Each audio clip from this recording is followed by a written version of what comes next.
Hello and welcome to the Hoop Troop podcast. I am Matt O'Connor, and joining me as he does on all of our shows is my cousin Luke Jobner. What's up, guys? And we are back. It is halfway through the conference finals. I guess there's been 3 or 4 games each in the East and the West. It's been fairly anticlimactic, to say the least, so far in this past week.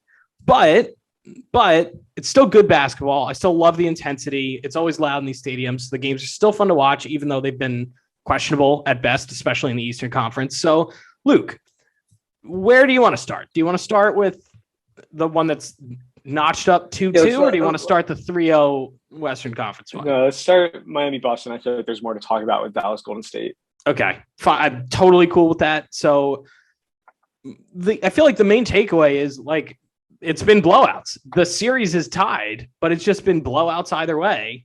And so, I can't get a read on. It just kind of feels like, all right, one team gets punched in the mouth and then they just roll over and die. And then it's like, all right, we'll get them back next game. There's no point fighting back. Well, game 1, no Marcus Smart. Heat win by 11. Yeah. Tatum played okay. 29 points on 21 shots. Jaylen Brown played well. Mm-hmm. But you kind of – Jimmy Butler goes off for 41. Misses one free throw. And that's huge. And I think after that game, we talked a little bit about the difference between Jimmy Butler and DeMar DeRozan. And, would you rather pay Jimmy Butler or DeMar DeRozan? And I think Jimmy Butler is obviously here making it clear that it's Jimmy Butler. He has that dog in him. He likes to play defense. He might not be as gifted offensively, but he always seems to make an impact. His team wins when he plays superb. Right. Whereas DeRozan, I guess they did win that one game against Milwaukee when DeRozan had 40? Right. But even if DeRozan had 30, the game should have felt closer. Yeah, so, and I think you're absolutely hitting the nail on the head. Jimmy Butler has been passive at times in the series, and I think that's what's led to Boston being so effective in bouncing back especially after that first Heat win. It was all Boston in game 2, and it just seemed like no one on that Heat team was ready to go score the basketball. You had Max Strus chucking up more shots than most people. I mean, Marcus Smart coming back was so huge. I think some of the announcers talk about it when you watch the games, where now that Tatum's off the ball, you can kind of step into shots a little more easily. Right. And you see it in the numbers, right? Smart with 12 assists, but a lot of that is him just Tatum running off the screen and Marcus Smart throwing a good hard pass into Tatum, catches it in a rhythm and shoots it. Tatum with 27, Smart with 24, Jaylen Brown with 24. I mean, Jaylen Brown's been super consistent. He seems to score 20 to 25 points on 15 to 20 shots, right, which is what you need. Another big thing is some of the role players on the Celtics have been playing really well as well. Pritchard, who didn't see a lot of time against the Bucks, has seen more time here in this series, and he's played well in those minutes. Yeah. So, and I mean, I think to that point too, you look at what they did in game 2 after losing game 1, they shoot 50% from 3. And that was a big theme of their win over the Celtics in that series was their role players were drilling threes, and 50% as a team in that game is huge. And so you notice when their role players are on, because realistically you're seeing consistency out of Tatum, Brown, and Smart. It's a question of what the other guys are going to end up doing, because I think, how do I put this politely? I think we've seen the one bad Tatum game, which was game 3. The Heat won by 6, but Tatum scores 10 points and gets locked down by Jimmy Butler, but they kept it close. And so I think as long as these other guys are in it and they're engaged and they're hitting their shots, even if you can lock down a Jason Tatum or a Jaylen Brown or potentially both, you can be in it. And so I don't think the Heat have that same ability when their team has their top guys being slower. So, for example, you look at what we were saying about Jimmy Butler, where he's been a little passive at times, not really going after shots until the third quarter at times. Bam Adebayo in particular, other than game 3, I feel like he really was not aggressive at all in trying to get his shots off. I mean, his shooting numbers. That's not really his game. No, I but wouldn't. his attempts are far lower in the playoffs than they have been, and in this series in particular, than they have been in the regular season. So it's not even like he's doing his normal game. He's not looking to score. He's not rebounding at the same rate. So there's something about that team that feels weirdly disengaged, or just I feel like Boston might just be targeting them correctly. Maybe that's it. But for me, it seems like there's less intensity. In game 3, we really saw it from the Heat. You saw Bam getting out in transition, Jimmy Butler getting out in transition. Granted, Butler doesn't play that second half, but they still win because everyone else is super engaged, pushing tempo, and playing really physical defense. Even guys like Hero are playing strong defense, and they're clearly not known for it. So, I think that's the way the Heat are going to win this. I think game 3 says a lot about the Celtics. I think just touch a little bit on the Heat too. I think every time I see Victor Oladipo play, I feel like he is productive, even if he's not shooting the ball. Celtics had 70 shots compared to the Heat's 92. If you really look at this box score and see the fact that the Heat only won by 6, I feel like it was more that the Celtics lost that game than the Heat really won it. Yeah, and I mean, I think especially without Jimmy Butler in the second half, it almost felt like a must-win for Boston. Sure, they were down 15 at half, but you got to be able to capitalize when a guy of that caliber, who's clearly the engine for that team, is missing for a half. And they did. They brought it closer, but Lowry makes a tough play at the end, gets that steal, and sure enough, you go down 2-1. But you come back and look what they did last night to even it at 2-2, and you're suddenly... Right, they crushed them. But again, not to get back to my point, Jimmy Butler has an off game, kind of like how I'm referring to Tatum having an off game. Jimmy Butler goes 3-14 from the field, 0 for 2 from 3, minus 30 on the night. 6 points. Bad game. Unequivocally bad game. Let's go through everyone else on this Heat team. PJ Tucker, 0 for 4. Max Strus, 0 for 7. Kyle Lowry, 1 for 6. Abe Vincent, 2 for 10. Duncan Robinson, 5 for 11. And that's not atrocious. But without Tyler Hero on the floor, things might change for the Heat and the way they run their offense. I feel in that first quarter when they had 1 point with 3 minutes to go in the first quarter, it would have been nice just to plug in Hero after a couple of minutes of being okay, this isn't working. You take out, I don't know, Max Strus or somebody like that. You put in Hero. Right. Things might look a little different. They fell behind early and they failed to catch up. And I think part of that is trying to, be aggressive and shoot free throws and get easy buckets. And I don't think they really did that. I think they kept continuing to settle for open 3-point shots or, I don't think they were aggressive enough. They didn't have that same game 3 identity. And I think that's something that they had all season long. And for whatever reason, and maybe I need to be giving Boston more credit, but it just seems different. It seems like they're coming out skittish and a little scared and maybe it is just conference final nerves, something like that I didn't expect to see from this team. But it just seems like they are very complacent and they're very comfortable playing, slow, uninspired basketball. And it's not even like Boston played that well last night. I'm looking, they shot 23.5% from 3 as a team last night and won by 20. Jaylen Brown, 5 of 20 from the Jaylen Brown was 5 of 20 from the field. Derek Wright, 4 of 14. But it's so strange to me that game is not close. How are you not that engaged? But it's because everyone shot poorly on the Heat. No one stepped up in the absence of Jimmy Butler. I mean, it's about getting it done. And I think we just touched on it, talking about how almost every game the lineups are different. And again, no Marcus Smart for this game. I don't remember which game it was, but Derek White was out for one of the games. No Tyler Hero for the Heat. Right? So no Marcus Smart yesterday, though. I know, no Marcus Smart, but you have to find a way to get it done without some of these guys. And you kind of see it from the Celtics that it's a little easier because the Heat is a system, right? It's it is a chain. You're only as strong as your weakest link. And obviously, if you're playing Duncan Robinson in 23 minutes, he hasn't seen court time really throughout these playoffs. It might not be so great. So I do think it's interesting the way they use it. He shot 50% from 3 last night on his own, which is very good.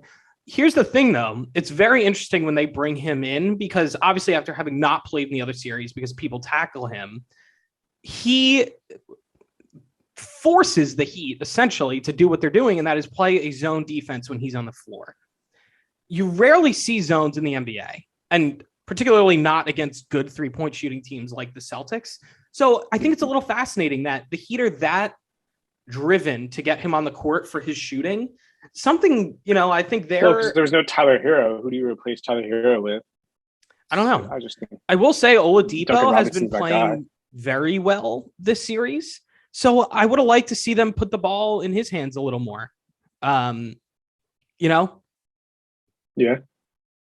I think it would be good to get Tyler Hero back and just kind of let's find a rhythm. I don't know. Let's say all things considered, both teams are healthy for game 5 in Miami. Who do you think wins? And I'm not saying the whole series. I don't want to project out that far, but just game 5. Both are healthy.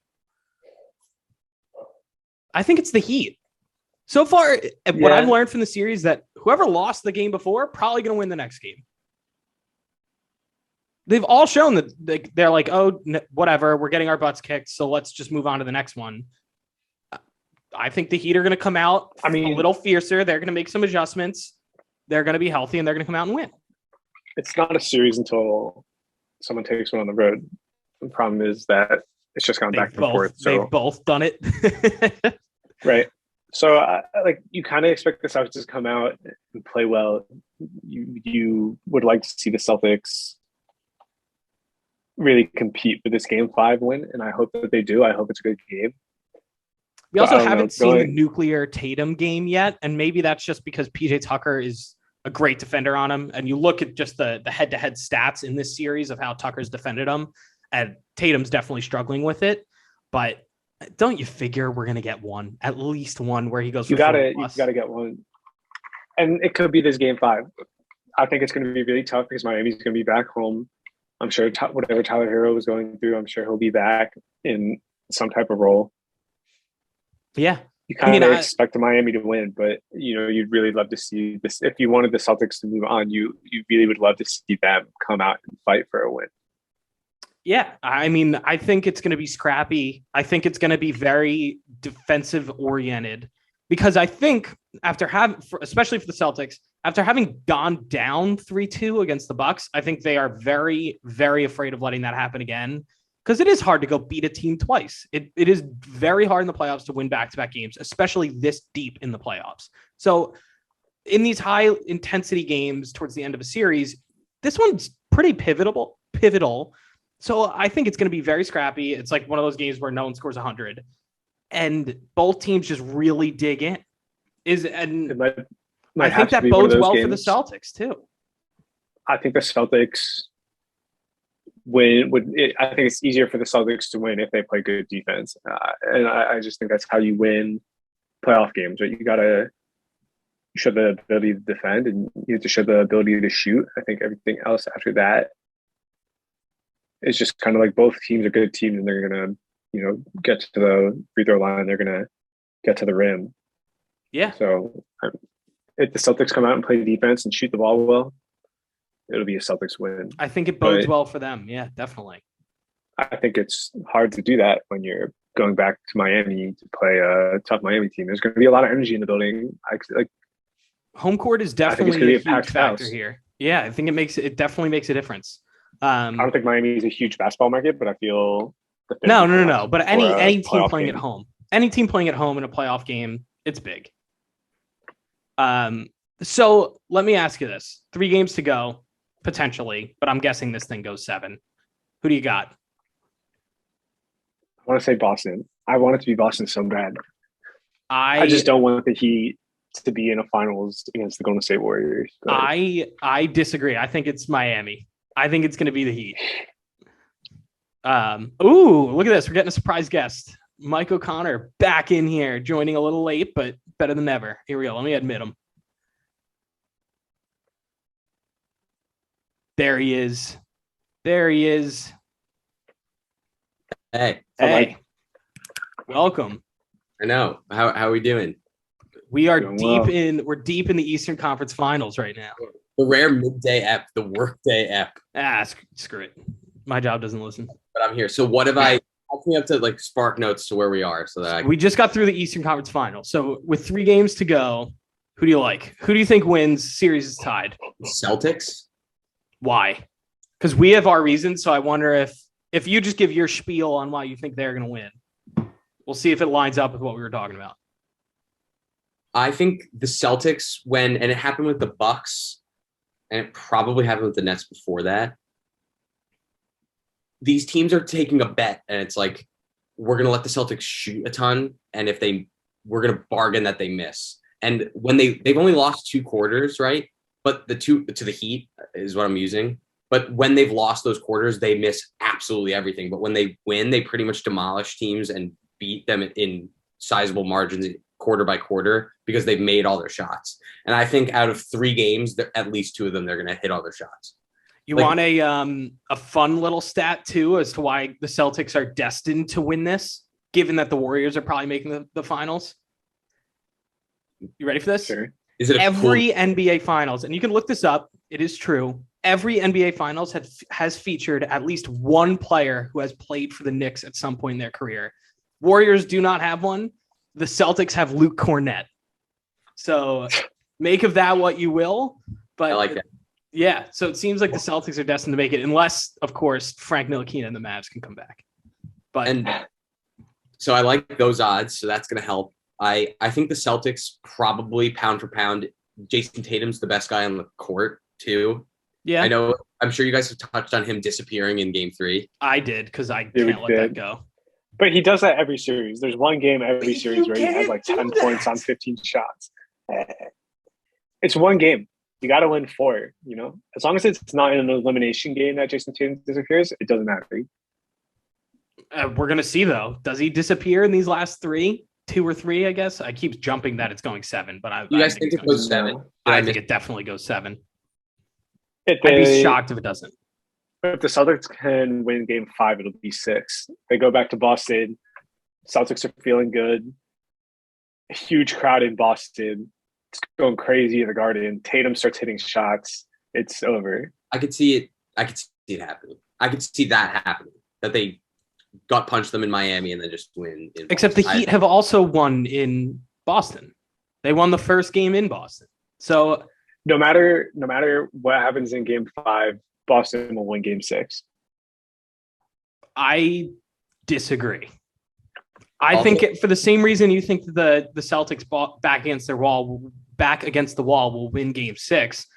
I think the Heat are the same way, and I think Spoelstra's too good of a coach to not make adjustments to win that game at a minimum. You don't think Udoka's a good coach? I think he's done Udoka's great making the adjustments. Oh, he's been all playoffs. He's been very, very good. And honestly, I think what he did mid-season with this team to take them from kind of floundering at the beginning of the year to the 2 seed and then now the conference finals. Yeah. Like, I know Monty Williams won coach of the year, but this guy's right up there, what he's done with the Celtics. So I also think some of the Celtics early season problems were with some of the guys they had in the roster, like Dennis Schroeder. Yeah. Give Brad Stevens credit. They made some adjustments that helped the team. I also think, and I guess it's my argument for the Celtics, saying when they don't miss a shot, it's hard to beat them. But Game 3, the Heat didn't miss anything. The Heat didn't miss anything in the first anything, and they only won by 9 or whatever. And something we were talking about Game 4 as well is both teams shot like garbage, but the Celtics it's not like they even shot well. Like I was telling Luke, 23.5 is a team from 3. The Celtics, 39.7 at field goal percentage, like not. But it's great basketball. They're both elite. Good, right? And they held the Heat to virtually nothing on the offensive end. They win by 20. So I do think this Game 5 is going to be very defensive oriented, and I think it's anyone's game. I do think just the Heat probably win. I think every team following a loss has been better, and so I think the Heat are going to come out, make an adjustment, and win this game. All right. I think also we talk about them being elite defensive teams. The Celtics need both Marcus Smart and Robert Williams in to be elite defensively. If they can get both those guys on the floor at the same time, which hasn't happened this series, I don't think they'll slow the Heat down. That's just Marcus Smart's Defensive Player of the Year. Robert Williams was in the voting. He obviously makes an impact on their defense, so you can kind of see that in Game 4. It's crazy.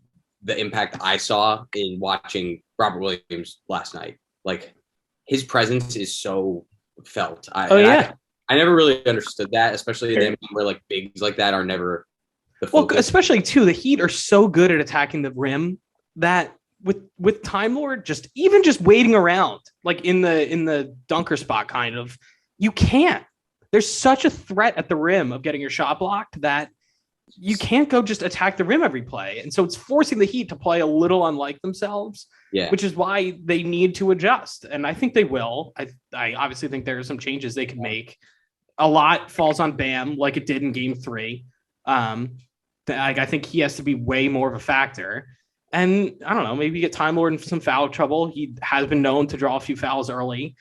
And then you can start attacking the rim more and play your game. But you're going to have to come up with solutions to plan for him not getting to that point.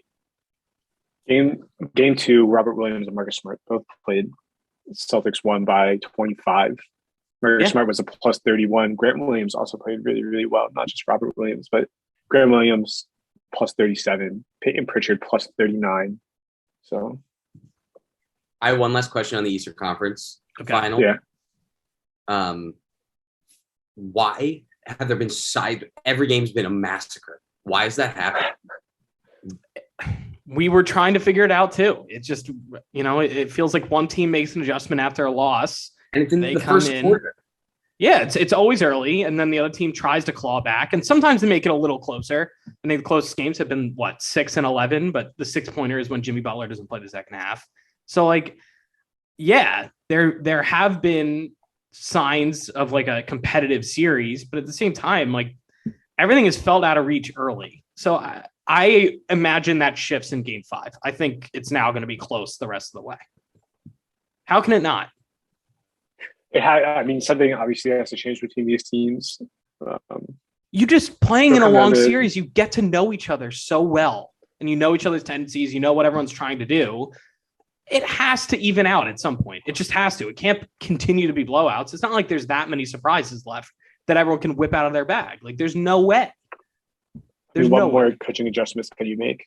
Right. At some point, it's just like, all right, we know that we're going to give you our best 6-7 guys who, can play in whatever orientation. You're going to give us yours. We know what you're trying to do to exploit our weaknesses. You know what we're trying to do to exploit yours. So who's got it? And that's why now I feel like the cat's out of the bag. It's going to be a lot more even. These teams have seen each other so much that it can't be a runaway. It just can't. Barring someone going absolutely nuclear like Tatum and scoring like 60 or something, I can't see it being. I think there's 3 nuclear options, and I think 4. It could be a Tatum game. It could be a Jaylen Brown game. It could be another Bam, 26-point game, and then a Jimmy Butler, 45. That hasn't happened. He scored 40 plus in the first game. The first one. So, but in these last 3, one of those 4 probably Brown had a 40-point game. Do you expect Tatum to score 40 or 50 at least one game? I think at this point, and it goes to legacy, and you guys haven't talked about the West yet, I'm assuming. No, we were going to get to that because there's way more to talk about. Although we've done a good job here. I feel like there's more to talk about in the East right now. Interesting. No, way more to talk about in the West. And that just might be because my bias towards Mavericks. It's absolutely your bias, but I think there's more to talk about. Oh, well, I'm just talking about legacies, and I feel like something that would be epic because I do feel like the NBA is kind of energy based, and I just feel like it's Tatum's time. This feels like a prime opportunity for Tatum to without any other. Now that Tatum is the best player in the East, you expect the Celtics to go all the way. I just feel like it's his time, and he had a massive game last night, but I think it's time for him to have I'm just not going to lose. I'm going to close this out, and I'm going to not let the Heat beat me. Yeah. Do you think this series would be different if it was Sixers Celtics? Yes. Well, if Embiid was completely healthy and they played the Heat, that feels like. Don't you think it would be different? Different in what way? I think Embiid is a menace. I don't think there's anybody who could really compete with him. Except maybe if he's what? If he's healthy. Yeah, obviously. But broken face, concussion, thumb. Yeah, no. Not a real Joel Embiid. Right. So I think the Sixers Heat series goes longer, obviously. Maybe the Sixers even win it. And I think this Eastern Conference Finals looks different. I think Joel Embiid is insane. I think he could do it. So, and obviously Tatum eliminated Giannis. He eliminated KD.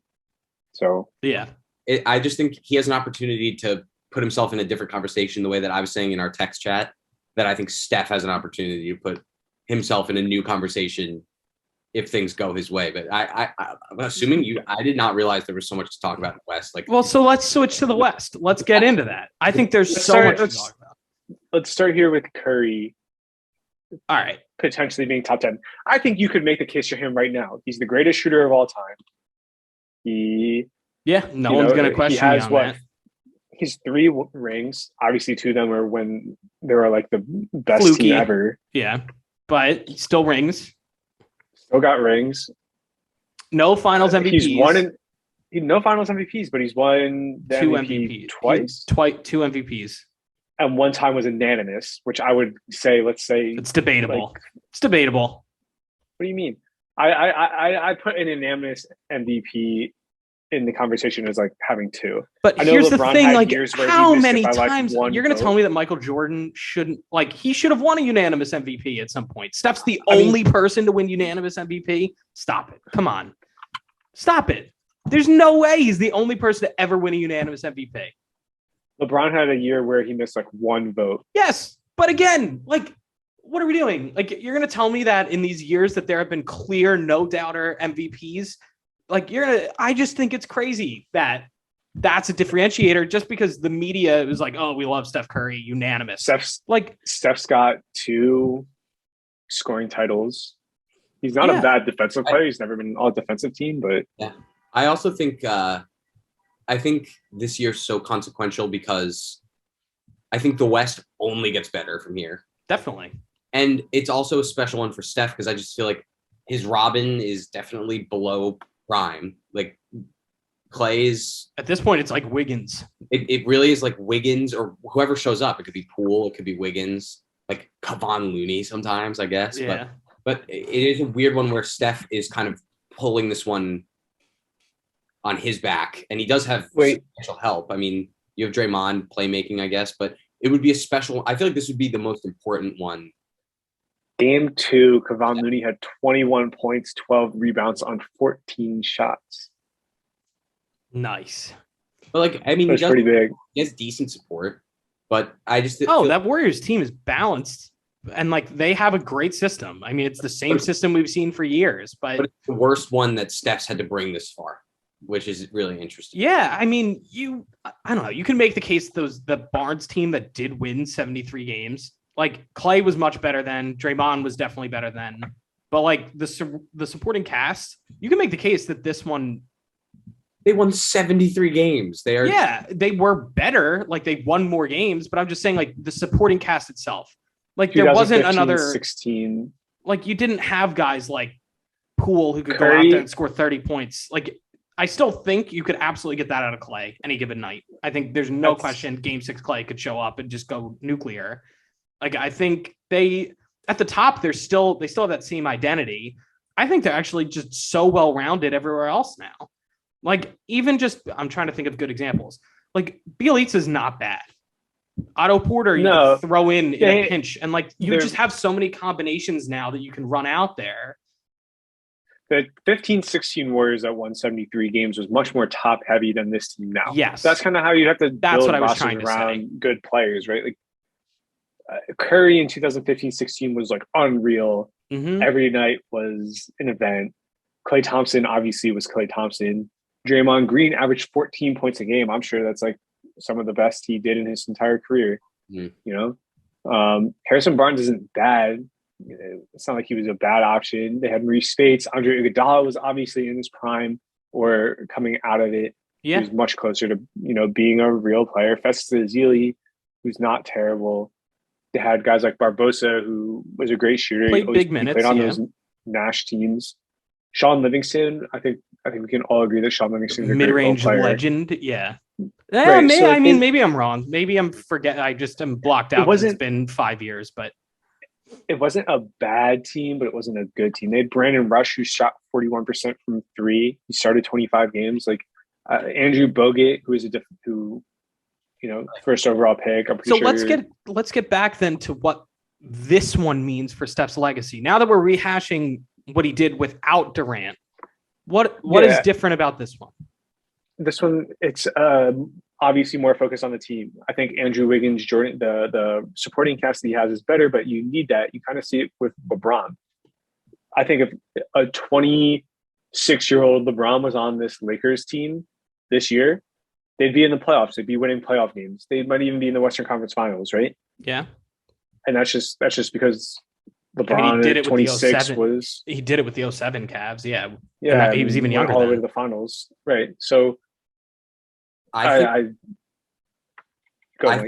think for Steph, it would be not that Steph really needs it, but if you think about it, like LeBron had his awful finals against Dallas, right? Like, with the Heat. Steph blew a 3-1 lead to a considerably worse team. Yeah, it was with LeBron and another super team, but they were worse than the Warriors. And they blew a 3-1 lead. That should be heavily marked probably against Steph. Yeah. Are you kidding? Of course. And he has 2 super, super mega team championships. Right? Right. It's still championships. This one would be his LeBron winning one for Cleveland without a super Miami team. Like, this one would be the Steph brought a normal team, I'm going to call it. Mm-hmm. I agree with that. And led a normal team without an asterisk. This finals actually, for the first time in a handful of years, feels like it doesn't have an asterisk. Like, even though Kawhi won with Toronto, everyone was injured. Like, right. Exactly. He hit some big shots. Clay and Durant went down. Yeah. Almost every finals besides the Cavs in 2016, you can find even the Cavs in 2016, people were like, Draymond got ejected in game. Like, you can find tiny things to demerit. Nitpick.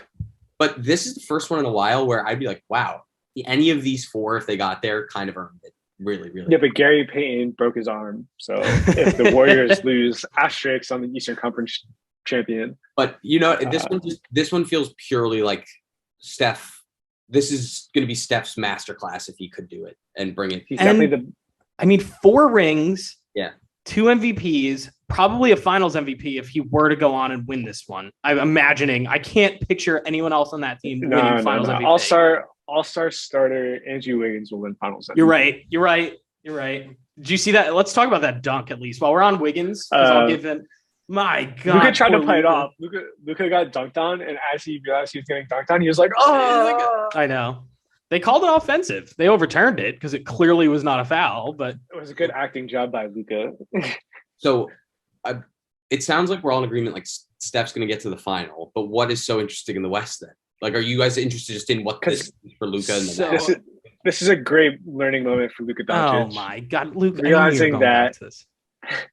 Realizing that he needs to be in better shape, and the playoffs are long, especially when you play a very slow-paced defensive type game.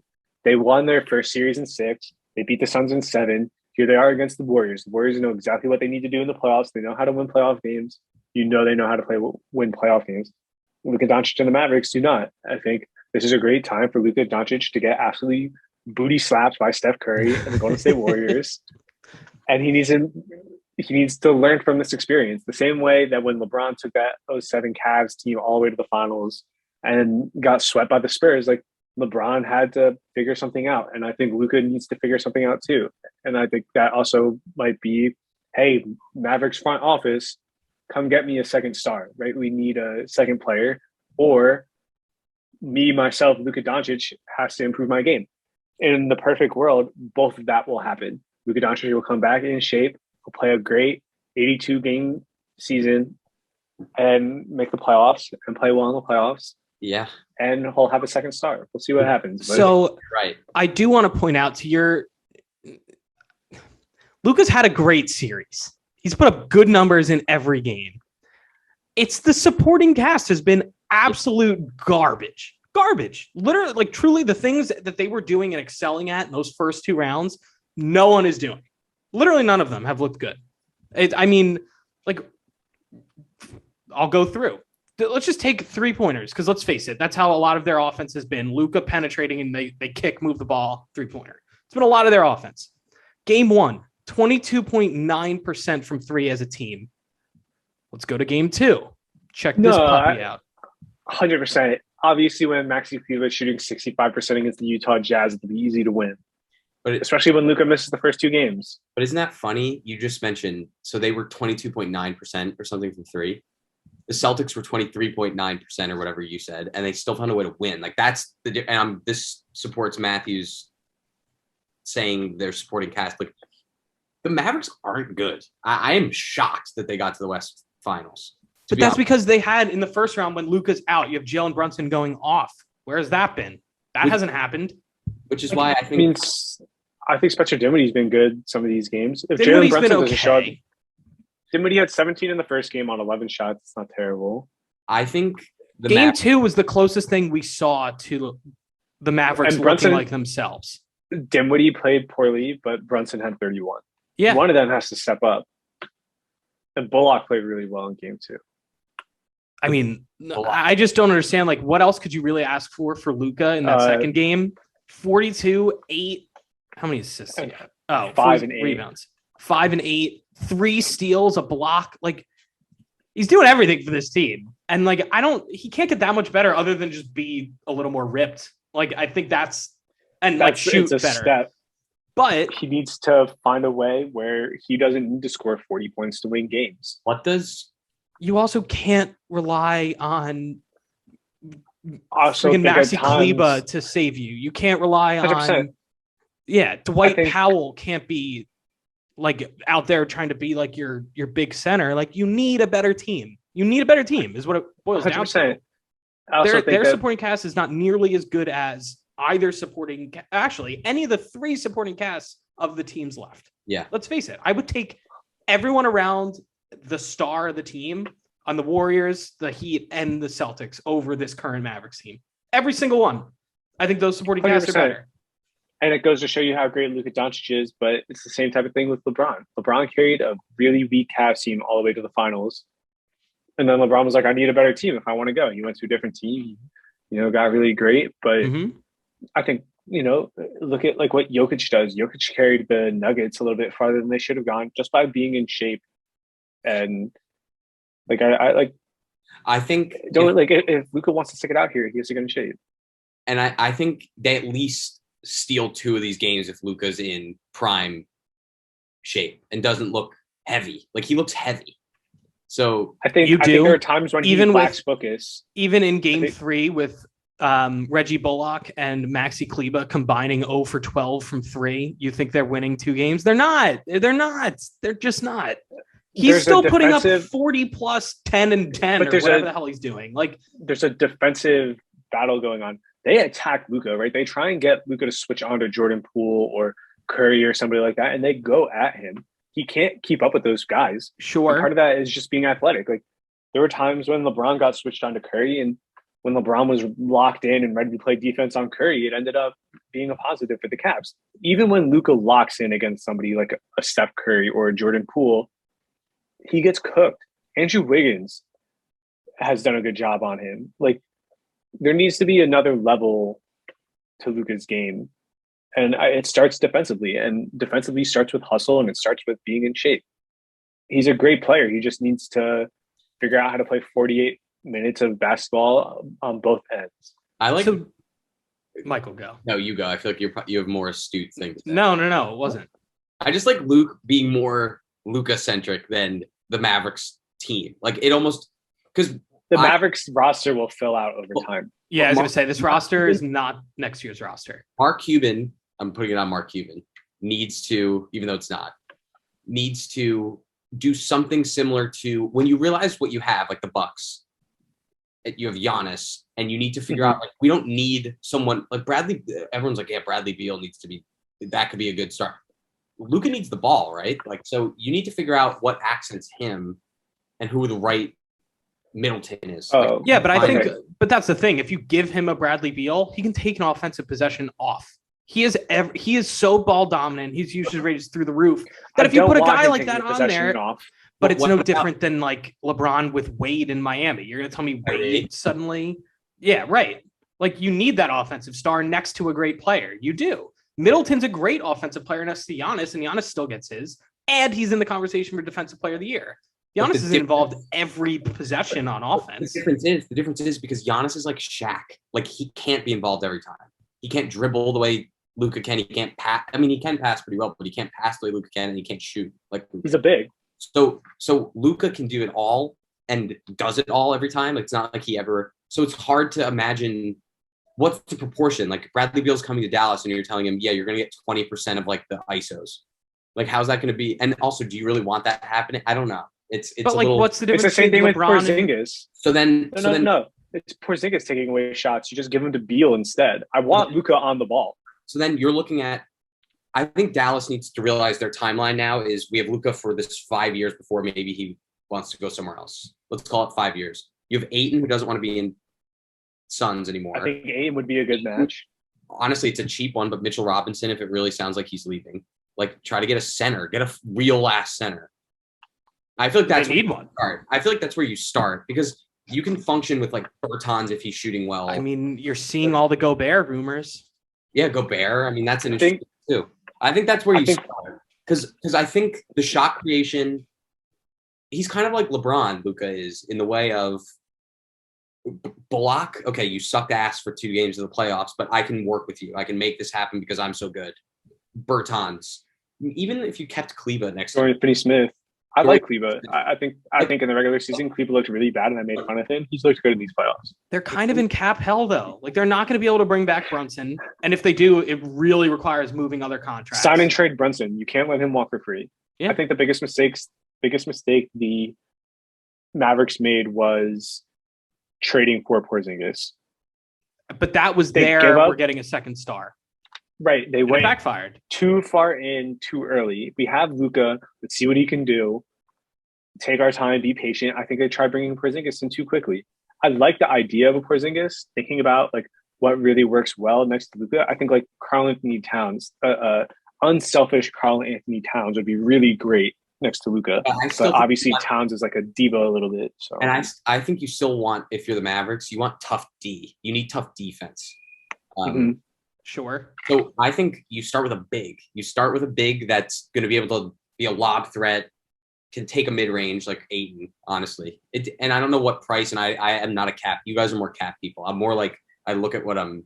Well, I think the jury's still out on what Ayton's going to get this offseason and what the Suns are willing to do. So it's a weird one. I mean, so many teams are like watching that like Hawks because they're going to pounce. And Sarver's cheap, I think Ayton will be back on his whatever the market sets for him.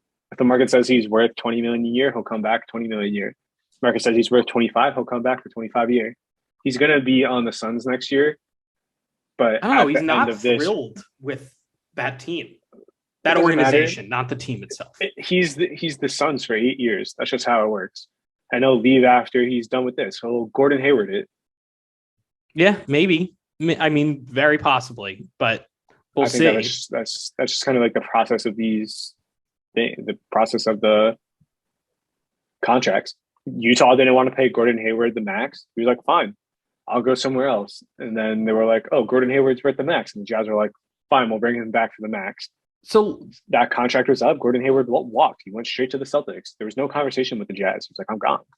So bringing this back to the current series, because I know we're again trailing into the offseason, speculating a little bit. Tonight's game 4. Is it a sweep in Dallas? Yes. You think it's a sweep? Yeah, 100%. I think Luka has 40. I think Brunson plays well as well.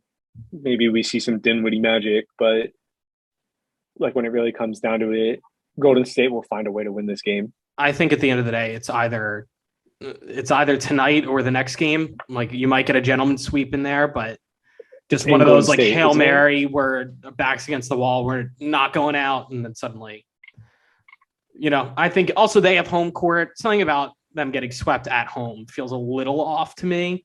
But yeah, the Warriors have just kind of led wire to wire. Like, they've felt like the clear favorite in this. So I think the Mavericks will come out hot. I think the Mavericks will be up 12 at half. Warriors come back. They're down by 3 going into the 4th. Game over. And they win. Yeah. Yeah.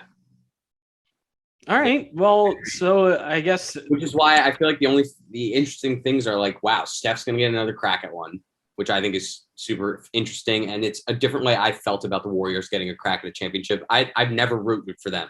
I probably won't. If it's them against the Heat, I'm gonna root for Steph. If it's them against the Celtics, I'm a little tough. So let's say, since we're all in agreement, it's the Warriors are on their way to making the finals. Who out of the East is best equipped to beat them? Both Celtics. But the Celtics. You think both are favored over the I think they're Warriors? both really tough defensive teams. And I Yeah, think it'll come down to taking away Curry and Thompson on the outside, and I think the Celtics are slightly better equipped to do that with Smart, Brown, and Tatum, who can all guard Curry. Right. It's not like the Warriors are that much of an inside threat. So I tend to agree. But at the same time, like, you're going to have Jimmy Butler out there. You're going to have, I'm not so confident in Kyle Lowry. I'd rather have Marcus Smart over Kyle Lowry. I'd rather have Jaylen Brown or Jason Tatum over Jimmy Butler. Defensively, I'm saying. Sure. I just don't think there's enough bodies, especially when you think about like who's coming off the bench. Like, at least I have like some faith that Derek White can stay in front and negate Curry's ability to shoot threes and dribble past people. I would love the Bam Draymond matchup. I think that would be a lot of fun in the finals. That would be a lot of fun, but Robert Williams and Draymond is not nearly as Draymond. Oh god, two gritty vets, Al Horford and Draymond. There'd be a lot of chippies. I feel like that'd get chippy really quick. Oh, I think I think regardless of who gets there from the East to play the Warriors, it's going to get chippy. Yeah. I mean, pretty much every series the Warriors have been in, other than this Mavericks one, because they pretty much rolled over and died, have been chippy. And even you can make the case that like Draymond should have been thrown out of games in this one. Like, you could. I mean, he got that one technical and was very vocal after it. Give people warnings, but don't eject anybody. Yeah, all right. Like, you got to calm down right now, or it's over. I don't know. I'm not necessarily. I'm not sold on. I don't know. I think there have been some questionable things. Just that the Warriors and the Mavericks. If you get a technical, and then a flagrant one, is that an ejection? No. Okay, that's how I do it then. The first one, I'd be like technical. Next one, I'd be like, let's review that Draymond play, flagrant one. Yeah, that's how I would do it. But I would never give him a flagrant two, and I would never give him the second tech. Within reason. Like if he like flew. If it's really messed up, I'd be like. What if he did another like leg kick again, like a Steven Adams, or like punching LeBron in the balls? Flagrant one. Flagrant what, Luke? You come on. No, he really has to like injure somebody for me to be like goodbye. I also think that's been a more interesting thing in these playoffs, especially when you get into these game 5, game 6. The refs impact a lot too. Like any given game, if there's a lot of fouls called too, it'll get interesting. But I don't know. We'll see. All right. Well, want to touch on the draft lottery now that the picks are set. So biggest losers, I guess, if we want to look at it. I mean, the only people who moved were the top 7, where they only saw changes. Houston dropping 2 spots to 3, big losers. Portland dropping from 6 to 7. Indiana dropping from 5 to 6, and then Detroit dropping 2 spots from 3 to 5. I'm upset that the Kings moved up that many spots because now they're going to trade it. I hope they do because I don't want them drafting Jaden Ivey. Well, I mean, that's realistically, let's say the top 3 are all those power forwards. Yeah. I mean, I'm based on Orlando, Oklahoma City, and Houston, all could use one of those guys. I think that's who gets picked there. I think reports are that the Mavericks like Jabari Smith and Mo Bamba's on his way out. And that kind of leaves Chet. If Chet doesn't go 1, he'll go 2. 2 to Oklahoma City for sure. And I think Paolo is the best fit for Houston. Yeah. So. Right. Sacramento, though, there are reports coming out they are looking to trade the pick for a win now vet. Do it. I mean, I think there are plenty of teams that are willing to trade up to get Jaden Ivey. Julius Randle and the 11th pick for the 4th pick I think you have to include more. I think, but like, fine, I'll throw in Cam Reddish. I'll throw in other guys to make it work. I'll throw in even more vets. You want Alec Burks? Take them. You can have other vets to fill your roster if you want them. Absolutely. To go move up to 4 to go get them. Yeah, I would do that in a heartbeat. The question is, how much do the Kings really expect? And like, do they really want to pair Sabonis with Randall? Is that something they're looking to do? So I don't know. That said, I can't imagine them taking Jaden Ivey. It's just not the right fit. I don't think it helps anyone. I don't think it helps Ivy grow as a young player. I don't think it helps them trying to make the playoffs. I don't think it helps Fox. I don't think it helps anyone on that team. Davion Mitchell. I don't think it helps any of them. So I can't imagine. Yeah, I mean, but the Kings will. I don't remember which years it was, but they had DeMarcus Cousins on the roster and they drafted like 3 centers in a row. Yeah, because they went best available. Now you're not doing it. Draft for fit, especially if you want to win. So, are you convinced that the Knicks are going to be involved in a trade up? Like, is that no, Matthew, or no? I am not. I think they could easily sit at 11. I could see them trading back. They've done that pretty much every time Leon Rose has been here. So, like, I don't know what they'll do. I just think, given what the Kings are putting out there, it makes a lot of sense for them to at least make calls and say, "Hey, let's try and get something going." But I think there are other teams that might do that.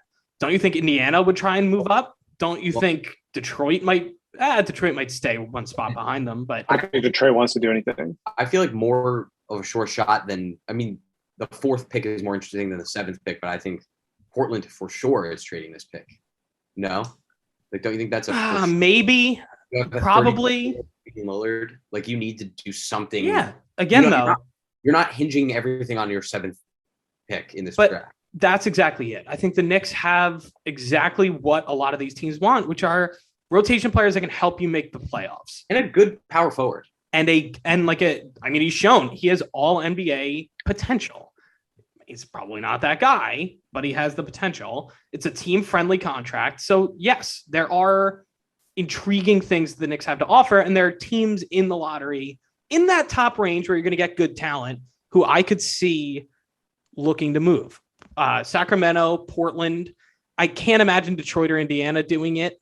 But then you keep moving back, and like, I don't know if they wanted to move up to 8. Not that I really think they're going to move up 3 spots, but don't you think the Pelicans would value a couple extra rotation players to help them make a playoff push next year when Zion's back? And they're like, that's what I'm saying. If they move back 3 spots, you're still probably going to get like a Johnny Davis or something like that.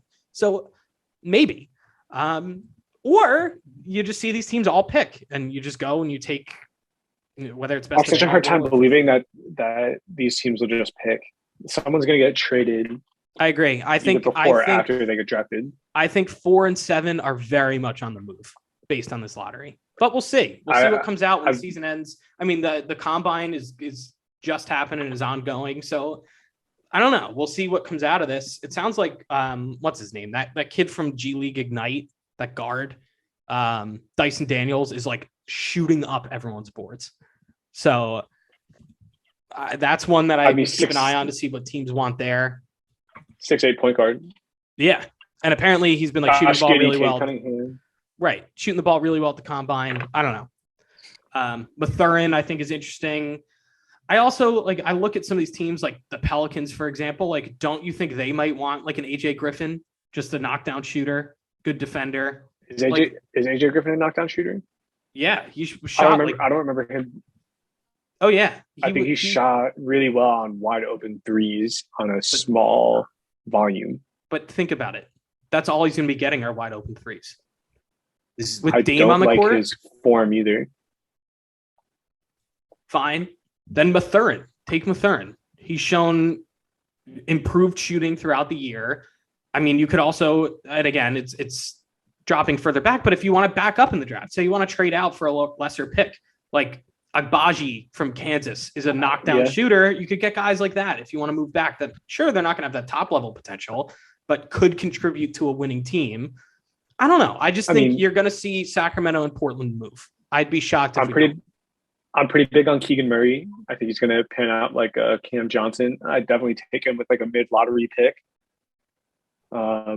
I have seen stuff on Dyson Daniels, the guy from Baylor, Jeremy Shohan. I think he's looked really good. I think he's a utility knife on defense, and I think he can do a little bit of everything on offense as well, which is good. And I think the big wild card too is Shaden Sharp out of Kentucky, who did not play. You have no idea. Didn't play in the combine. I think it's not to play at Kentucky. I think too. It wasn't like he wasn't allowed to play. I think he was just like, I'm just not going to play. So. Yeah, it's concerning, I think, to a lot of people. And I don't think that I think he's interviewed with teams and they're not worried about him as a person. It's just the whole situation is concerning. Didn't play in the combine, didn't play in college. Like, but we're going to pick him with a top 5 pick, top 6 pick. Playing in the combine can only hurt yourself. You risk injury. Let's say you play bad in 2 games, which is possible. Your draft stock falls. He's going to be a top 5 pick. ESPN's got him in the top 5. Tankathon's got him in the top 5. I'm sure everybody else has him in the top 5. So there's no reason to play. If the Kings do hold on to their pick, I bet they take him. Realistically, or Keegan Murray. Seems like a very Kings pick. Him or Keegan Murray, I would imagine. Murray. But I think Keegan Murray is going to he's a shooter. That's what he is. So it is weird though. The draft right starts. Now, I think it's gonna. The draft pretty much starts at the 4th pick. We know who's going top 3. So yeah, you necessarily know the order in the 3. Like, you think the Magic or do Chet? No, it's gonna be Chet or Jabari 1 and 2. Yeah, and Paolo probably falls to 3. That's my guess. Is that anything for the Rockets? Like, does this mean anything for the Rockets? I don't know. I mean, I think they're just starting to accumulate pieces. Like, they're going to be a young team. Maybe they trade Christian Wood away and bring in even more young pieces, and they just like rebuild. See if they can kind of do a little bit of the Sixers and pair some good young players together. Like Jalen Green, Paolo. I don't know. Like, I think that's enough there to at least be like, okay, it's a little encouraging. Do you think Chet alters either of the top 2 immediately? No. What do you mean? Slow burn. Like, do you think we immediately see? Like, I thought Luka had like an instant. If Chet is on Oklahoma City, they'll be like the Cavs. Okay. There'll be maybe a West play-in. Yes. That'd be pretty interesting. I think Chet is gonna be a lot like. That's gonna be in Orlando. Evan Mobley. Chet's gonna be. If he's in Orlando. Because I think they said Mo Bamba's on the way out just because they're going to draft one of these guys who is big, and they like Wendell Carter better than Mo Bamba. But I don't think the Magic are bad. I just don't think they'll ever be good. I don't think they have anybody on their roster who's going to pan out to be a top guy. Right. Yeah, I don't know. I think it remains to be seen. I don't want to put the cart before the horse, but I do think that the lottery at least spelled out a little clearer for the rest of the league. Like, all right, this is probably where everything's going, realistically, where we're going to see some moves. And I don't know, it's way too early to say what's going to happen next season. We have no clue what teams do in the off season. So I'm very positive that the NBA is rigged because, I think New York should have the first pick. You're preaching to the choir. No, I'm glad they just stayed where they were. I'll take Instead of dropping. Yeah. Oh my God. Yeah. You kidding? They had better odds of dropping than moving up. So I'm happy they stayed where they're at. 11's not a bad pick. You can still get good talent there. I'm fine with it. Like, whatever. And you guys are going to draft Trevion Williams out of Purdue, right? We're going to draft Trevion Williams out of Purdue. I would love that. I mean, I like him. He's an absolute moose. He is. I don't know. I want us to go nuclear and just take a Baji. That's my latest. Not at 11. Maybe move back and take him, but I like Baji. I like him at like 15. Yeah, but I like him though. So, but yeah, that's pretty much all that's happened this week. I'm trying to think, what else have we missed? I mean, the Timberwolves got that Nuggets executive who's really good, but like he got paid a lot. Got paid a ton, and he has ownership stock now. So like, yeah, I saw that. Really invest in the Timberwolves. Kind of unreal. It's rare, but also like look at what he's done with the Nuggets. So like, good for him. I'm forgetting his name. What does that mean? What does that mean for the Raptors guy, Ujiri? Sorry, Ujiri. When his next contract is going to be freaking huge, I think. Yeah. I think that goes without saying. This set a very new market. It's going to get some ownership as top exec. Oh God, yeah. So it's crazy to think. It's a lot of money. A lot of money in the NBA. But it's good. The league's growing, so I'll take it. We're only going to see it grow. Expansion team in Seattle, here we come. I think it's happening. It's definitely going to happen, Luke. 2025. I'll back it. They can be my West Coast team. Then I can go to some games instead of driving 3 hours to Portland. All right. I'm so unless excited you for guys, the Trailblazers game. yeah, I know you. Good Lord. Well, unless you guys have anything else, I say we wrap this one up. We've been on here for like an hour or so, a little over an hour maybe. Yeah. So, and we'll pump this guy out, do a little Tuesday record, Tuesday release, catch and release. Okay. So, but yeah, thank you everyone for tuning in. This is the Hoop Troop podcast, and join us next time, probably for the NBA Finals.